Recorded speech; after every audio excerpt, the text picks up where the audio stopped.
Good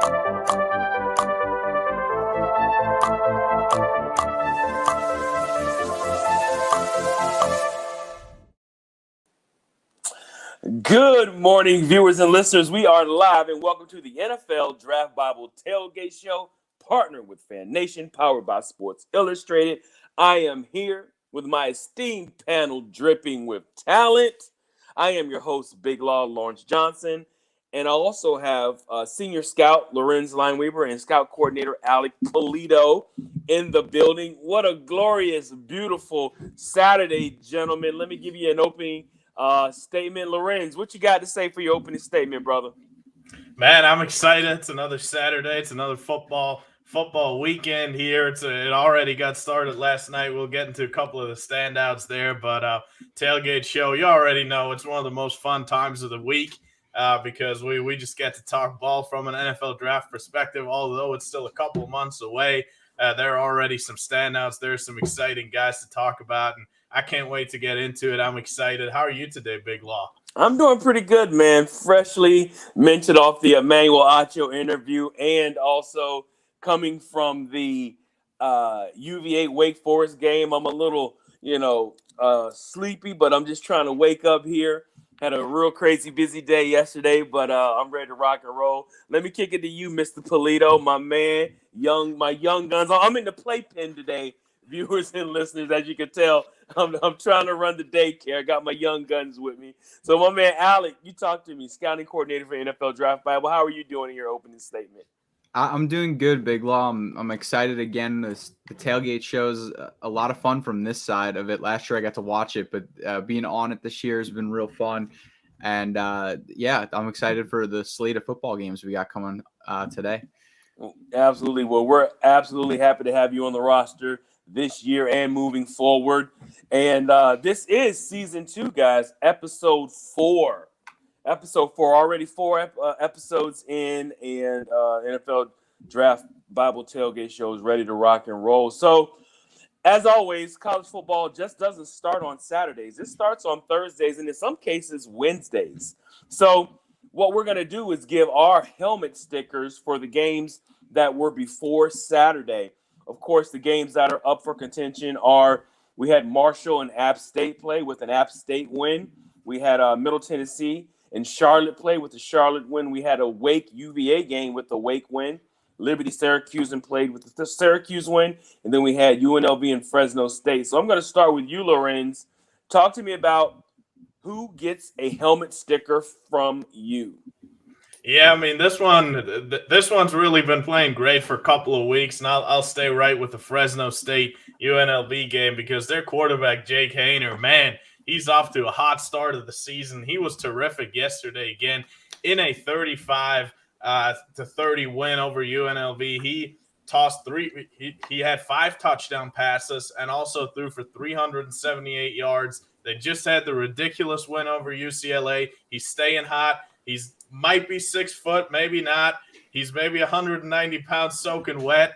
Man, he's not the biggest dude. He's not the strongest dude, but just look at the effort, the grit, all of the things, the winning nature you'd love to see about a guy like Jake Hayner. Man, he can play quarterback for my college football team every day, and the Fresno State Bulldogs should be happy to have him because he's just a ball player, staying hot, keep slinging that football around there at Fresno. Man, they're must-watch TV. It's time we get them on a big-time primetime TV type game here real soon because every single one of the games that they're involved in are really fun to watch.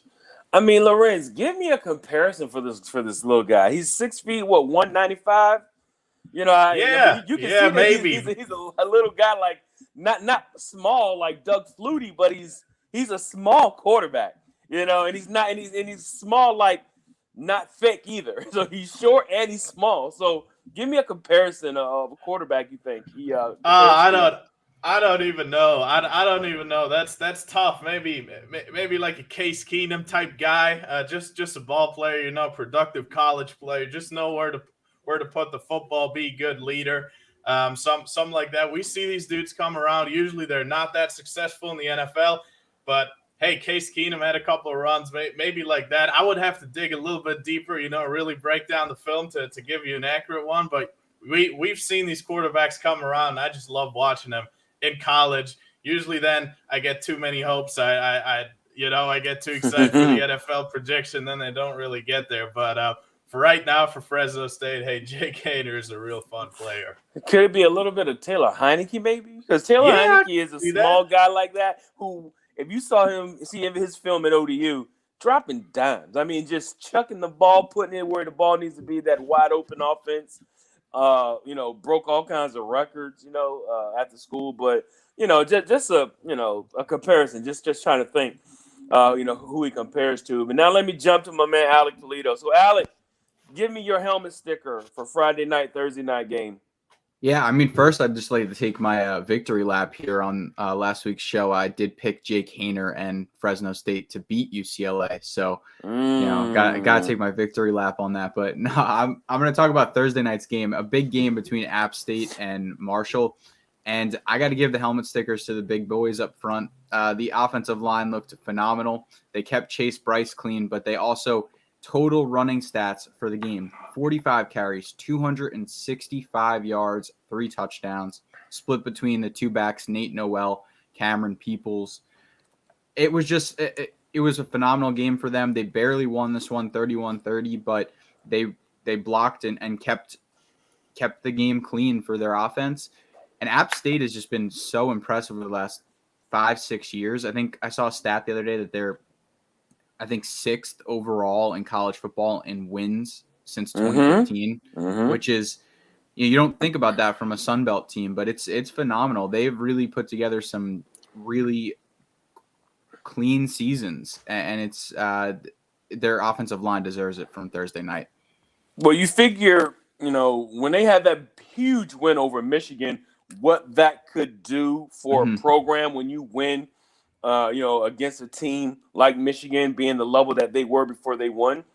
I think from that win on, it totally transformed, what that program is and what they could be. And you're right. They have been dragging teams left and right, moving forward, 8, 9, 10 win seasons. And seems like they're on another track to win that same amount coming up this season. I'll give you my helmet sticker, guys, viewers and listeners. My helmet sticker has to go to Sam Hartman, quarterback for Wake Forest. And actually, I got 2 for that game. But first, Sam Hartman, he showed so much poise. He, played a heck of a game against UVA last night. I was sitting there in the press box just trying to come up with a comparison. I really don't have a comparison quite yet. But he is gritty. How you say, Haener and Florida State, he's just a gritty quarterback who, makes the throws when he needs the throws to be completed. And I can tell you, he baffled the UVA defense. And, I don't know what's going on, in Charlottesville with the defense, but Wake Forest, they look like they're legit as far as the Atlantic Conference goes. What I can say is this. The defense for Wake gets the second helmet sticker. They totally shut down the UVA high-flying offense. They have scored an average of 40 points for the first 3 games of the year. UVA only scored 17 points for that game. And some people were saying, oh, man, the week before, of course, Wake destroyed Florida State.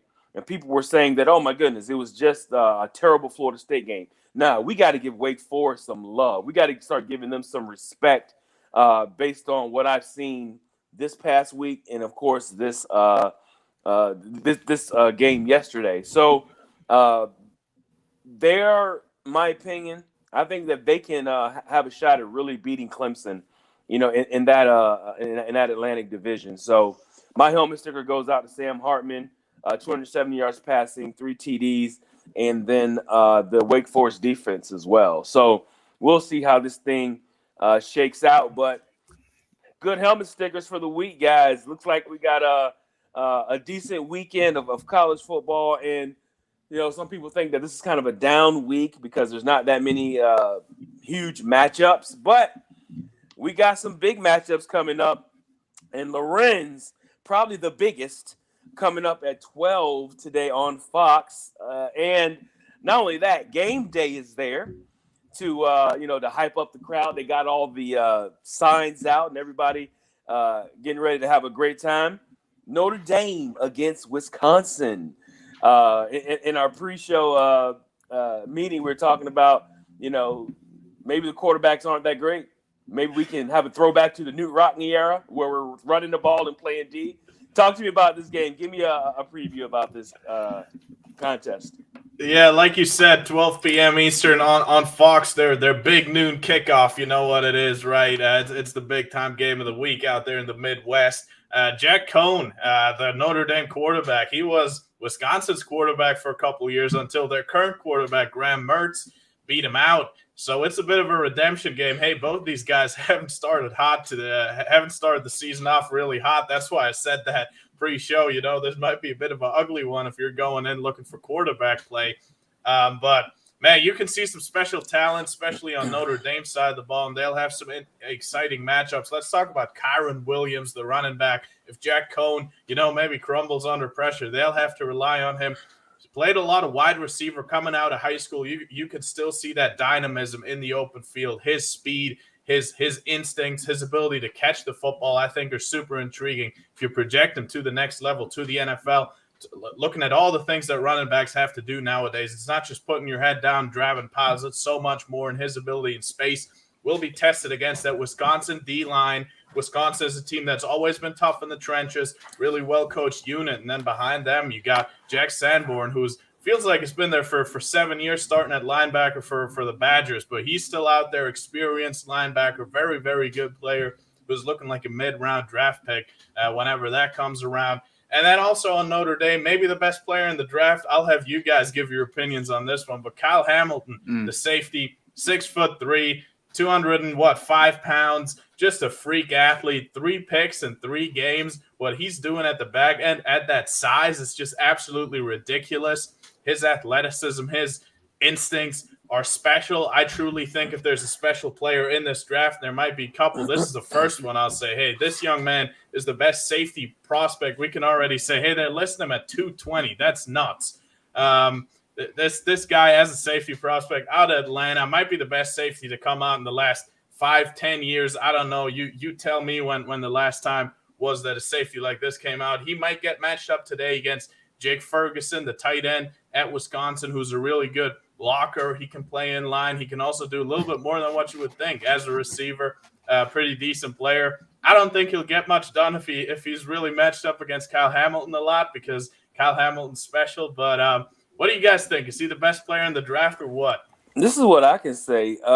He may be. I know they compared him to Taylor Mays, from USC. But I didn't think Taylor Mays had the range that this kid does at 6'4", 220. I like to see what he runs. I want to see. I mean, he's a ball player. You can see the athleticism going on the field with him. But I would really like to see what his speed is. What his jumps are. I really interested in seeing that. What do you think, Alec? Well, it's crazy because you basically just, hey, let's pick every safety, every aspect or trait to a safety that you want, and then you throw it into this kid. I mean, he's got the range on the back end. He tracks the ball well, super efficient tackler, fills holes well, doesn't have a problem really at any aspect of the game. When you're talking about drafting, that highly in the draft, you're usually talking about quarterback, defensive end, left tackle, or cornerback. And this kid's not going to play any one of those positions, and he still might go that high in the draft, which is really impressive. And you have to be a special talent to go that high. I think he's worth it. He is real good. I mean, you're thinking about a Derwin James kind of a player. Mm-hmm. It's kind of that new age hybrid safety who can play somewhat of a linebacker position, but also cover deep, man free. The guy can read the quarterback well, gets off his marks, and he can go track the ball down. That's the kind of free safety that he kind of reminds me of. And then with the range, with the arms, with the length, that's just super rare. To see that size out there. I don't want to say Sean Taylor, but it's he may be the closest thing to Sean Taylor, that I've seen so far. I want to see some more film on him, watch some more games, but he's maybe the closest thing to Sean Taylor, in quite some time. Yeah, and he's special. You talk about a unicorn. We had it last year with a position that people maybe don't perceive to be as valuable with Kyle Pitts going fourth overall. Safety is similar. We haven't seen a lot of first-round safeties. This year's safety class, even outside of Kyle Hamilton, is ridiculous. But you just said Derwin James. Just think about what type of impact a healthy Derwin James has on that Chargers defense. I think he's worth it. Obviously we're a long time out of making team fits with Kyle Hamilton, but whenever he comes out, hey, whoever takes him won't be mad about it, because this guy's just going to come out. This guy's going to deliver. He's going to take the football away. He's going to play the run, whatever you need him to be. Just a unicorn, just a playmaker. And man, he's off to a heck of a start this season.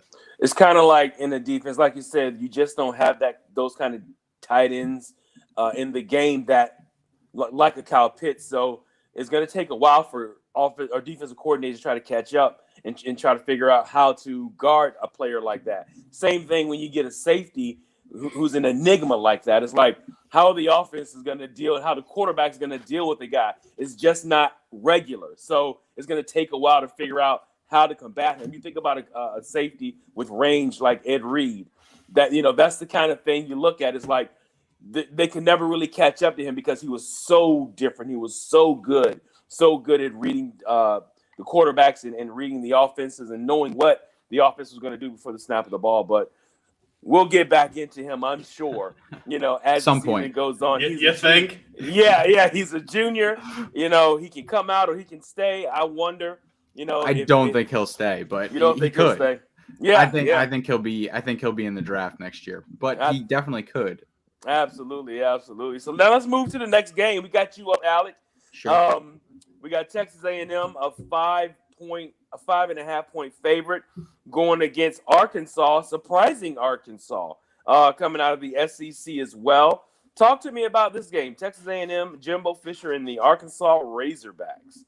Yeah, a huge SEC matchup this week against two of the top teams in the conference right now, and sophomore quarterback KJ Jefferson's going up for Arkansas against one of the most scary defenses, I guess I should say, in the entire country. They're led by probable top 10 pick DeMarvin Leal on their defensive line. Plays on the end for them, probably going to play interior in the league, just that 3 to 5 tech role. But so good, so phenomenal, and so quick. Uses his athleticism and his body really well. But Texas A&M has not allowed a passing touchdown this season. KJ Jefferson's going to have his hands full in this one. They are averaging, I believe, 77 passing yards a game. Just crazy. They've got Damani Richardson and Jalen Jones on the back end, and they're going to have to cover one of the top receiving options in the country that KJ Jefferson has, which is Treylon Burks. So really good scouting matchups to look at. We're going to be looking back at this game for Treylon Burks at the end of the season. We're going to be looking back at this game for Damani Richardson and Jalen Jones at the end of the season. But this Arkansas offense is going to have their work cut out for them. On the other side, Zach Calzada will look to lead this offense with Isaiah Spiller, Anaya Smith, and Jalen Weidermeyer. They're going to have to get going against the Arkansas defense, who's only allowed 142 passing yards a game. So Isaiah Spiller is going to probably see a ton of rushing attempts this year, as they've been a little bit less efficient as a run defense. And Texas A&M is going to have to win this game with their offense. Their defense is always going to hold up, but they're going to have to score on this Arkansas defense that's been fairly impressive so far this year. I am definitely interested to see how if Arkansas can get any pressure against Kenyon Green, one of the stars in college football at the right tackle position. I think he'll transition into guard in the league, but has been pretty solid for them out there this year. So I still think Texas A&M wins this game. 5.5 is a weird spread for them because I do think they cover that, but it's probably going to be a closer one, as I would bet more heavily on that defense of Texas A&M than their offense. But they've got some weapons on an offense that can take it to the house at any point. So I still take Texas A&M in this one. I think they're one of the most talented teams in the country. Being said, I'm real excited for this one. Lorenz, anything you want to add to that? Because this is one of the better ranked games for the week. Anything you want to add to that? I mean, Texas A&M being a great defensive program, which is really odd because Jimbo Fisher is such an offensive genius. But anything you want to add to that game? Yeah, but Haynes King hasn't been good playing quarterback there the last couple of weeks. He's really struggled with interceptions, with making too many mistakes. He just doesn't look confident right now. And Arkansas, they got another playmaker on the back end there, Jalen Catalon, who's a not a freshman. He's a redshirt sophomore safety, so he is draft eligible in theory. Talk about another stud safety prospect in this class event. Potentially, if he comes out, maybe he can make some plays on the football. But this A&M defense, they'll be good. They'll hold up. But Arkansas, they're stacked on both sides of the ball. I'm happy that people are finally waking up to the recruiting and also coaching job that this football team's been able to do last couple of years. I remember 3-4 years ago, Arkansas, they were kind of the laughing stock of the SEC, and people still perceive them a bit like that. Hey, this team is legit. This team is for real. They got talent all over the place. Treylon Burks might be a first-round receiver. I'm excited to watch this team every single week. I love what they're doing there. Another player to watch is Ricky Stromberg, their center, who might be a top 100 pick. Like I said, they got talent all over the place, and glad people are waking up to him. That 16th rank is well-deserved for a really good football team. Yeah, this is a really good one, and I'm looking forward to seeing what happens, in this SEC battle. And, maybe that defense is going to be able to give Alabama some resistance. And I like to see, this game, I guess maybe the winner of this is going to have an opportunity to compete in that SEC other than just the Bama Dogs. So, moving on to the next game, Lorenz, looks like this is, to me, the upset alert of the week. I'm looking at NC State against Clemson. Clemson ranked number 9. They are a 10-point favorite. I don't see that at all. Clemson can't even score 10 points a game hardly. Also, are the linebackers from NC State ready to eat?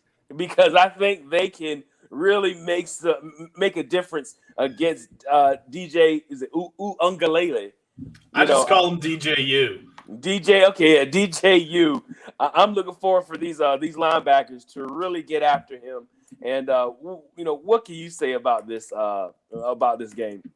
Yeah, I mean, Clemson, they're struggling. Let's start off with NC State with that side of the ball, though, because if you want to see a fun offensive lineman that's just putting dudes on the ground, hey, Ikem Ekwonu, the left tackle for NC State, is just a bully. I mean, he must be leading NCAA football in pancakes by probably has twice as much as whoever's second, because he's playing left tackle there. Gonna have a big time test. If you look at his 2020 film at left tackle, he's a great run blocker, really, in pass protection. He struggles out there on the on an island. If he wants to be that type guy in the NFL, this is gonna be a great matchup against that Clemson defensive line. If not, I'm sure he'll do his thing, blocking for Zonovan Bam Knight, who's a big-time running back. Really not a lot of holes in his game. He's tough. He's fast. He's off to a great start to the season, 298 rushing yards, 8.5 per attempt. But those Clemson linebackers, James Skalski and Balin Spector, they play downhill very, very well. Two very competitive players and smart linebackers. We saw it against Georgia. Hey, man, Georgia had a tough time getting much going in week one, and this Clemson defense has really carried that team. But let's talk about the offense. Man, they're struggling. DJ, you Ungalele, I tried. Dal put it in the chat for me. Shout out to him. But DJ, I'll learn it eventually. He's not draft eligible till next year. But that offense really not catered to. When I think about him, I want an offense where you got a chance to throw the ball downfield. And this offensive line is really not playing well right now. And these wide receivers, they keep getting those big wide receivers. They're Clemson, but really they can't separate right now, and DJU doesn't have that confidence to do what Deshaun Watson did, what Trevor Lawrence did, to extend plays, to throw the ball back shoulder. He's trusting his guys to get open, and he doesn't get the time and he doesn't get the separation that he needs to play quarterback successfully. So I'm really interested to see what they do. The run game has been non-existent for them as well. This is a decent NC State defense. Unfortunately, lost Peyton Wilson out for the season with a shoulder injury, who was a tremendous linebacker for that team.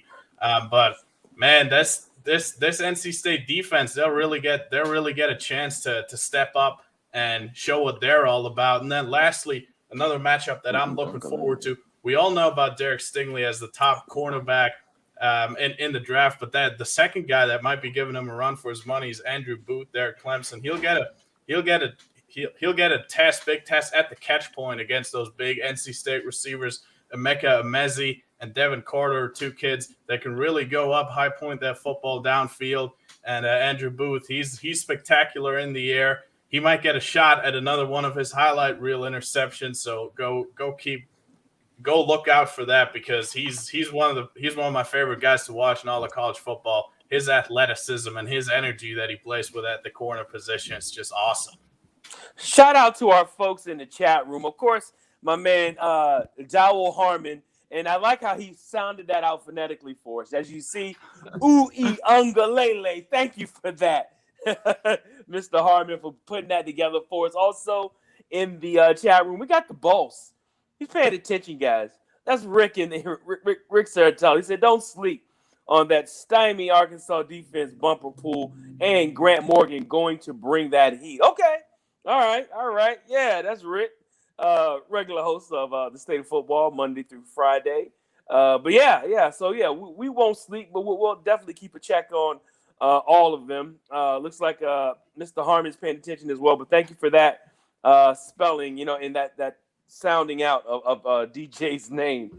So going on to the next game, looks like we got Rutgers and Michigan. Of course, this is a Northeast special, I think.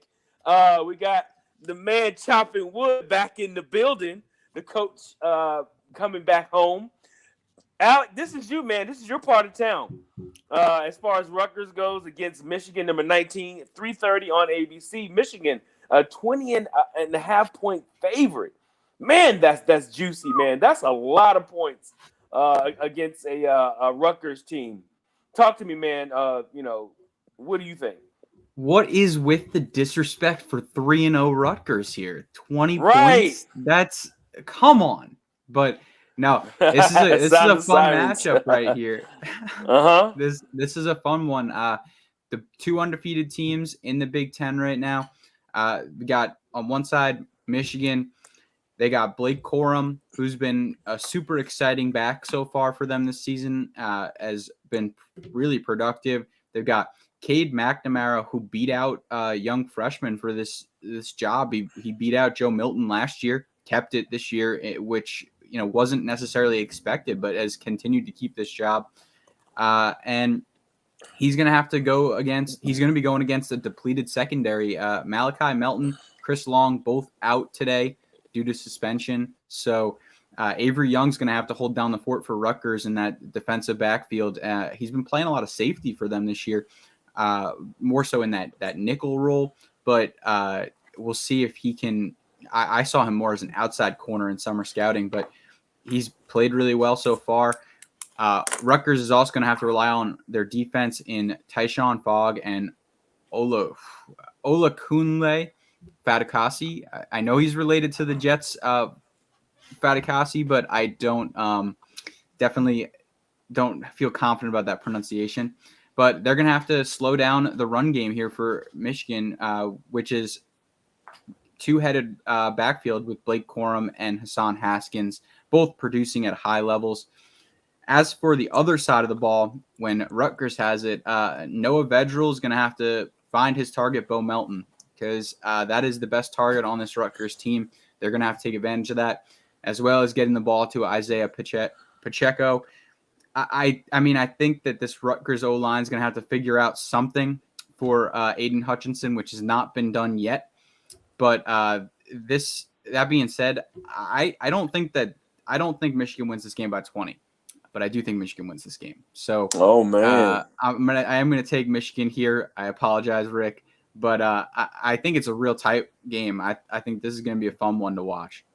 okay, Lorenz, I need yours as well, Alec. That was a great job. Now, I don't know, man. You may have to eat some crow, after this game, and we'll talk about it next week. But Lorenz, tell me how you feel about this game. Do you feel the same as Alec does? Yeah, I do. With what'd you say, 20 and a half, some ridiculous like that. I mean, that's way too much, way too many points given to Michigan. So give me Rutgers if we're betting that. Money line, I still think you got to go Michigan. But hey, if you're feeling a little something, if you woke up feeling lucky or whatever it might be, hey, I could see why you would go with Rutgers here. But one more player I want to look at in this game, just sticking with the theme of today's show, Daxton Hill's a safety there for the Michigan Wolverines, who's another guy who has some first-round aspirations and some big-time athleticism. So we're really running through a lot of matchups with these top safeties in this class, and no matter what game you tune into today, you'll see some of them, and he's right up there. His athleticism is ridiculous there for the Michigan Wolverines at the back end. I mean, last year was the year of the quarterback, so is it needless to say that this is the year of the safety? If they all come out, if all these underclassmen declare, man, it's gonna give a nice talent influx to that position in the NFL, and there'll be some difference makers in this group. So what are we tracking now? Maybe 4 or 5 safeties coming out. I mean, that could come out that are, I guess first 2 rounds. Could be. Two round kind of talents. Yeah, it's deep. We haven't even talked about Brandon Joseph from Northwestern, who's a guy who could potentially be up there.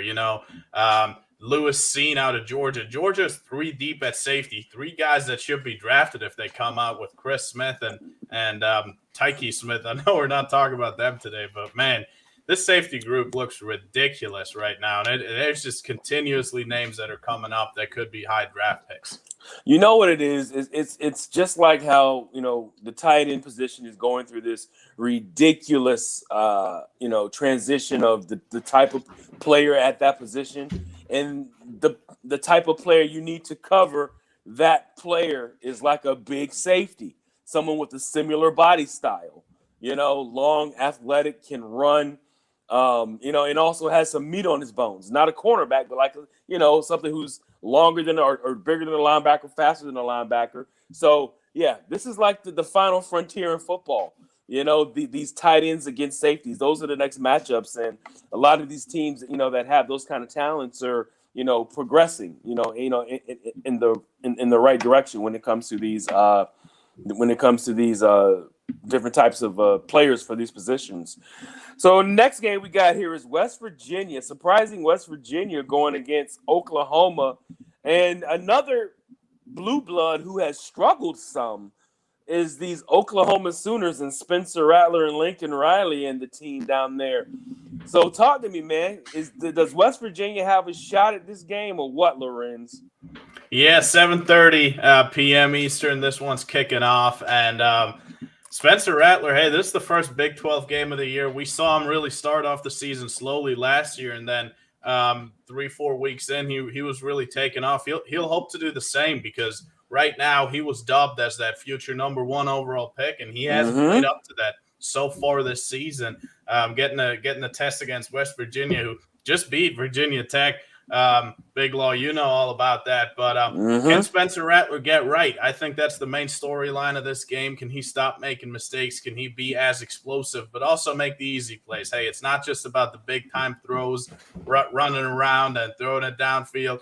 Can you make layups not look like half court shots? So that's going to be big for Spencer Rattler. Can he stop making mistakes? Then sticking in that backfield, Eric Gray and Kennedy Brooks have been splitting carries right now. Eric Gray coming over from Tennessee. He's more of the dynamic type guy who can make defenders miss, can make things happen in the open field. I think has a bit more that NFL mantra to him. If you're looking at running backs, we just talked about the Notre Dame running back, pretty similar there from a usage perspective, that you can get him the ball in space and he can make things happen. Kennedy Brooks, he's that old school power rush type guy with good vision that'll just be reliable, get what's blocked and fall forward for you. So we'll see now with the Big 12 season ramping up here with the first Big 12 game for Oklahoma, if they keep splitting carries between those two guys who are both certainly talented.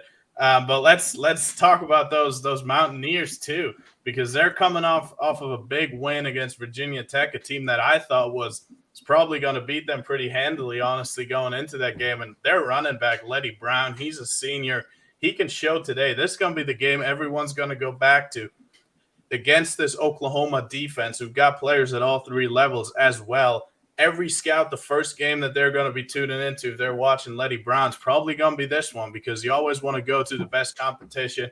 Can he do it? Can he repeat? I think had 168 yards against Virginia Tech. Big Law, correct me if I'm wrong. And then it's a big test. Right. Yeah, it's a big test for defensive lineman Dante Stills. His brother made all of the All-American teams last year. Tremendous first step. He didn't even get drafted. I think he's on the Raiders practice squad, or he's a depth guy there right now. Dante is going to want to do it a little bit differently. He's got a tough test today versus that OU offensive line. Tyrese Robinson, Marquise Hayes are all really good guards. At the college level, also have some NFL talent, so we'll see how he does. But this is another type game. This might be the best offensive line, the best competition that Stills faces all year, so he's going to want to show out. And this West Virginia team, after the upset, trying to stay hot, and we know it can get rowdy there in Norman, Oklahoma. So let's see what happens. This should be a real fun one at 7:30 p.m. Wow. Great analysis there. Alec, did you anything you wanted to add to this game? Well, it's just for Oklahoma here. I mean, I think all of us or most of us had Spencer Rattler as someone who was at least, if not a favorite, high odds player to go number one overall next year. And he has not played up to that, like Lorenz said. I'm intrigued to see. Last year, he really picked it up in the second half of the year, but I thought that was going to carry into this year. I mean, I'm intrigued to see if he can fix this, because the questions cannot be on the field for Spencer Rattler for him to go number one overall. There's too many questions otherwise. So he has to settle all those questions for him to go number one, especially when you talk about players like Matt Corral and Carson Strong, who have played so phenomenally this year. It's going to be really tough for him to go number one if he's not playing at the level that he should be playing at, which he's not. So this is a good game for him to get back right, and I'm hoping that he does. But the way he's been playing so far is not enough for him to possibly go number one or very high in the draft. Well, I can tell you one thing. Lincoln Riley has the reputation of putting pro quarterbacks out there. You're talking, Kyler Murray, and Baker Mayfield, putting number one picks out there, and this wide open offense, which is pretty much where these offensive coordinators and these NFL teams are looking for. And Spencer Rattler, he could be blowing it right now, because everybody has him ranked. I mean, let me ask you guys this, you guys being the scout heads here at NFL Draft Bible. If Spencer Rattler is not the number one quarterback, who's the number one quarterback? I'll start with you, Lorenz, right now. Just at this point, we're only 4 games into the season. Give me your top quarterback. I'm going to say, first off, I don't feel great about any of these guys this year. There's not a Trevor Lawrence or Justin Fields or Trey Lance type guy in this class. That said, Carson Strong is someone who's been really intriguing for me from Nevada. Throughout this entire process, throughout the summer, I really like his timing. I like his ability to get the ball out. I love his touch and also his ability to read and understand leverage, throw where only his guys can get it. He's got a big-time arm. I'm sure most of the people saw some of the highlights, him fitting some tight window throws, making some ridiculous downfield plays against K-State last week. Thing is, there are always a couple of mistakes creeping in, so there are always a couple of things that don't make me feel 100% confident going forward saying, hey, I think he's the guy in this draft. But I feel like it's like that with all of these quarterbacks. I think they all have a big concern here and there where they're still making mistakes, where you're saying, hey, if he's going into the NFL continuing to do that, it's just going to be ugly.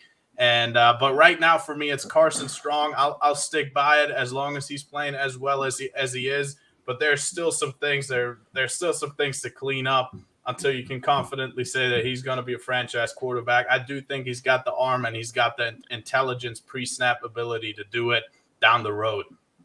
Now I'm coming to you, Alec. You give me a quarterback that you think other than who Lorenz just said. Well, if I got to go other than who Lorenz just said, I think for me it's probably you got to start talking about guys like Malik Willis potentially. Keaton Slovis. I'm still not going to jump off of that train yet. There's Sam Howell, of course, in that conversation. Both have not played great this year. Spencer Rattler hasn't played great this year. But if I was given just my guy, it is Carson Strong. Carson Strong's my quarterback. 2 right now. I'm still keeping Spencer Rattler at 1. I'm still giving him time. I'm not going to overreact to a couple of games here, but he hasn't looked great. Carson Strong, I would say, is probably in that quarterback 2 range. If I have to give a guy, though, that I'm thinking could end up in that conversation, Lorenz and I just recently talked about it. Matt Corral has looked phenomenal all year. We constantly see guys like Kyler Murray, Joe Burrow, who aren't particularly up there in the rankings before the season, come in, have a great season, and then find themselves up there at the top of the draft. I don't think that Matt Corral has had the craziest, most impressive season, but he's been very impressive compared to what he put on tape last year. I had a 3rd-round grade on him last year, and he was very wild. It was either he was having the best game of the season or the worst. This year has been all the best games of the season. He's really playing within that offense, not really letting things get away from him. So he's someone who you could be shocking, but not shocking if he ends up at the top of the draft next year. Okay. All right. Well, that's a great analysis there. And could this be just a really weak quarterback class? The guy who was perceived as the number 1 guy is faltering. Mm-hmm. And, he really only had a year and a half or not even quite a whole year and a half of play. And he's not looking good right now. So, I think that's why the class is so wide open too, because there's really it is a weak class, and even if Spencer Rattler was playing at his highest level, he still wouldn't be in that conversation. And Lorenz, you might disagree, but I don't think you do. Of Trevor Lawrence, Trey Lance, or Justin Fields, even at his highest level, I wouldn't put him in that tier. So it is wide open, which I guess is cool for us draft people because all of us are going to be wrong at the end of the day. Just like we were last year when Zach Wilson went to, most of us didn't have him there, but it's fun, but it's also complete chaos, and I can't really argue it too much. And we've been spoiled last year with the quarterbacks. We just both alluded to that class. That was just a special group that you don't see come around all the time with really having 3 players that I identify. A lot of people like Mac Jones, a lot of people like Zach Wilson as well. So 5 guys ending up going in the first round. Even the class before, we had Justin Herbert, we had Tua, we had Joe Burrow. That was a class where there were 3 legit quarterbacks. It's just not like that this year, and we don't have to make one. We don't have to anoint one to be like that, which is something I thought a lot of people wanted to do with Spencer Rattler. Hey, I still have some concerns about Rattler. I have some concerns about Carson Strong. I have major concerns about Matt Corral. There are concerns about all these guys, and that's what also makes this discussion a lot of fun. And it's really a week by week thing. Who performs and who can keep it up throughout the year and potentially make NFL teams spend big time draft capital and hand them the keys to the franchise. Maybe it's just going to be a down year where there are some go in the first round that at the end of the day aren't deserving. But man, I got no idea if I had to pick 3 that are going to end up in the first round. I don't know. I don't, because there's so many names. And you're absolutely right, Lorenz. We've been spoiled by quarterbacks who've been anointed the top guys, and they actually showed out to be top guys. Now it's kind of like, oh my goodness, you know what I mean? What in the world is going to happen with this quarterback class? And needless to say, I think the top 5 quarterbacks who went last year are better than all the quarterbacks that are left right now that are trying to battle for the first spot. Would you guys agree with me? What do you think, Alec, on that? What I'd say is, I mean, I had Zach Wilson lower. I had Mac Jones as a third round grade, and it could be, I could be wrong on that. At the end of the day, I'm not ready to throw my reports away, but I'd say that there's definitely no quarterbacks in that top three. If we had, and honestly, if we bring that last year into question, where you talk about Herbert, Burrow, Jordan Love, and Tua, I don't think any of them hit that for me. I don't think any of them hit the top three I had, which was Trevor Lawrence, Trey Lance, and Justin Fields. I do, however, think that there are quarterbacks that I'm going to grade out similarly to Zach Wilson. I think there'll be quarterbacks that I grade out higher than Mac Jones. But yeah, as for the last 2 years, we have been spoiled, and I don't think that I'm going to have any quarterbacks graded that highly. Wow. So you're still going to hold on to that, huh? I think that they could be, yeah. I think they could be better than Zach Wilson and Mac Jones in my grades. Lorenz, what are your take there we on go. I'm with you, Alec. I'm definitely with you because, we talked about it a lot. We weren't super high on Zach Wilson, the two of us, and he had a bit of a rough game, but we won't take any victory laps yet. Mac Jones has obviously looked very good distributing the football there. We'll see now if he can ramp it up, be a little bit more explosive. He's obviously never going to be that type guy. I do think there's going to be one or two that separate themselves that are going to end up being first round picks, and that I think I'm going to end up liking. We'll see who that is. I'm very intrigued by Malik Willis. I just talked about Carson Strong. I think Spencer Rattler has a lot of talent. It just depends on can they execute and can they play up to that ability. Can they really make NFL type plays? And that's what I'm looking for. That's what I'm curious about. But there's still a lot of potential in this class. Just not a lot of yeah. You're hanging on to highlight plays more, and then if you break down the entire film, it's often tough. Yeah, it's difficult, but I think we got Big Law back here, so let's get rolling with the tailgate show here. Let's get some of these matchups done. So we got you next, Alex, right? Sure. Alec, we got you going with the Arizona and Oregon. So yeah, let's get that going with the 10:30 game on ESPN. Arizona and Oregon. Surprising Oregon, I think, a little bit. Talk to us about that game. Yeah, I mean, another week goes by where I got to talk about Oregon on this show because I guess I'm becoming an Oregon fan here. I love talking about them now. You kind of look like a duck, so it fits. Fair. It's fair. I'm gonna have to get like the mascot head. But hey, another matchup, interconference here. We got two Pac-12 teams on opposite sides of not only the regions but the spectrum of success, I guess. 3-0 Oregon Ducks against the 0-3 Arizona Wildcats here. But hey, I'm going to talk mostly about Oregon here. This is a one-sided affair. If you want to watch really good offensive line play, look no further than the Ducks in Eugene, Oregon, because they are really solid there, which opens the door for them to have a two-headed monster at running back. CJ Verdell has looked phenomenal all year, been able to run all over anyone they've played, and you can't even argue they haven't played anyone good because they played, of course, Stony Brook. So they have played some great teams here, but no, and Travis Dye has looked really good for them too at running back.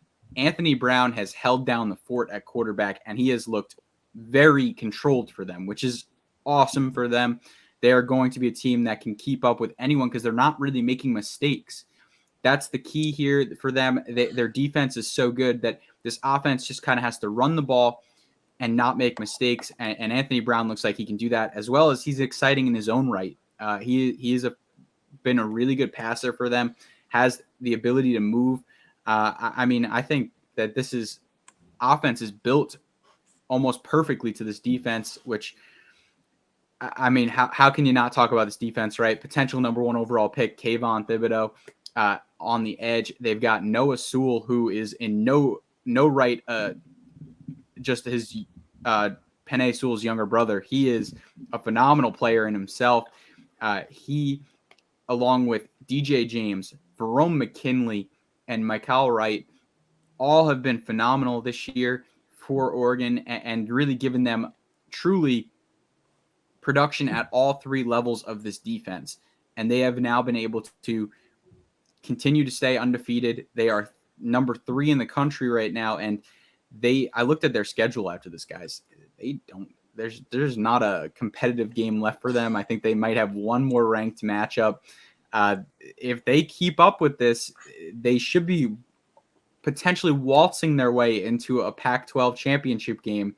And if they become Pac-12 champions, I'm not sure that there is a team, I'm not sure that they can get knocked out of the playoff, I think that they can lose in the playoff.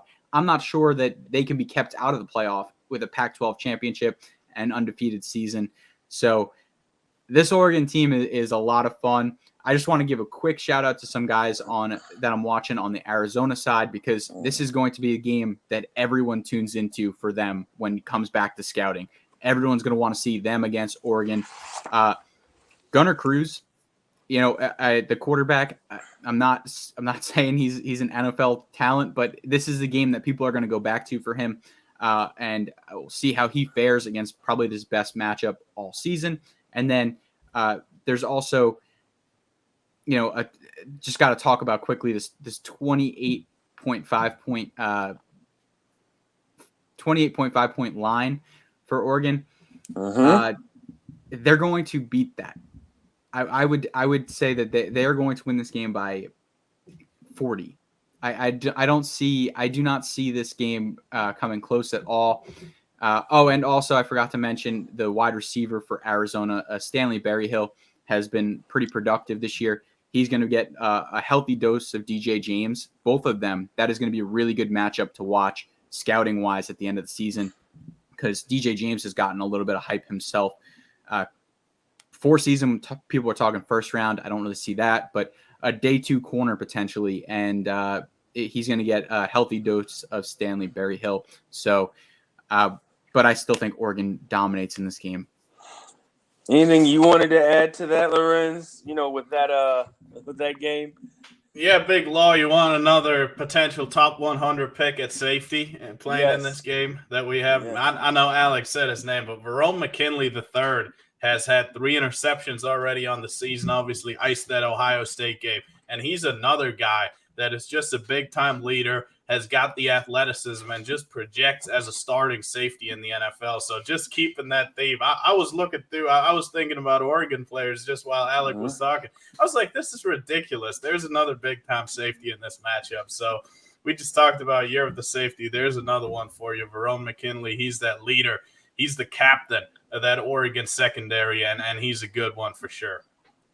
Man, the year of the safety coming up, Yeah. It's almost like, are they all going to come out, because they didn't want to, overlap each other. They didn't want to, battle for that draft position to mess up, how much money they could actually make based on where they get drafted. But we'll see, we'll see how this draft comes out as my guys at the NFL Draft Bible continue to do their analysis as the season goes on. So let's get into the Prospect Profits Player of the Week. All right, who's on your radar? Who's not on your radar? I'm gonna start with you, Alec. Talk to me, man. Who's your Prospects Profits Player of the Week? I gotta stay in New York for this one, Big Law. I'm gonna go with freshman running back from Syracuse, Sean Tucker, who ran for 132 yards on 13 carries and 4 touchdowns. That carries number's got to go up.